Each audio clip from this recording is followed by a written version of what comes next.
Misconception number one about pitching that I hear a lot is get over the top. This is a very antiquated term that gets thrown around a lot, and kids tend to take things very literally. So when you tell a kid to get over the top, they try to force their arm up to a higher position to try to get on top of the ball to throw the ball back downhill.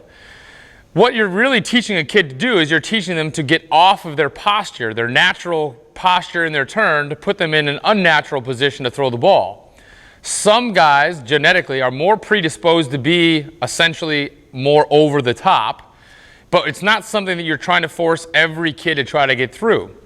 Essentially, your arm position as you throw the ball is going to be dictated upon your rotation of your body, based on the rotation of your hips, based on the rotation of your shoulders.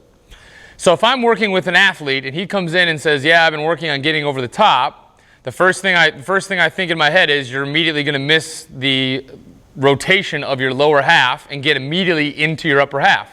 Because guys that are typically trying to be over the top are going to have to accelerate in an upward angle to then pull back down as they throw, typically forcing them to miss their lower half in their throw.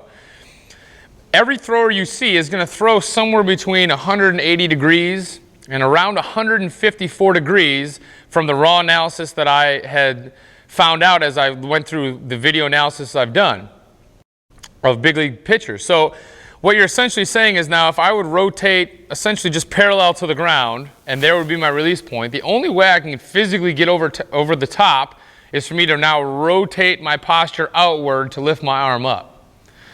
I can't keep my arm tight to my body as I get through the follow through of my throw. With centripetal force, everything is going to work rotationally around my body. Which means now as a thrower, the only way I can get over the top is from this position is to start to turn my upper body out to lift my upper body, and now I have to fight back downhill to throw the ball. All I'm really doing there is I'm putting additional stress through my arm to make up for what my hips could not connect to my shoulders with because I lost my upper body in its tilt. So a lot of guys end up being more hurt or put themselves at a higher risk for getting hurt by getting over the top. Yes, they can create a slight bit more angle, but again, you're kind of defeating the purpose of what you're trying to accomplish, being able to throw more accurately and be able to throw without getting hurt easier. So essentially what you want to get your kids to do is you want to get them through a good turn.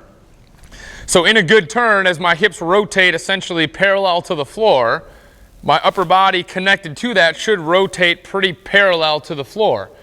Now, there is going to be a little bit of tilt you see based off of flexibility, based off of strength in an athlete. So guys that are a little bit weaker in the core or guys that lack a little bit of range of motion are going to tend to have a little bit more tilt as they first turn because their core is not strong enough to keep them connected through their shoulders. So when you're talking to your kids, try to avoid using over the top because all that's going to lead to is a big tilt of the body and more stress in the arm.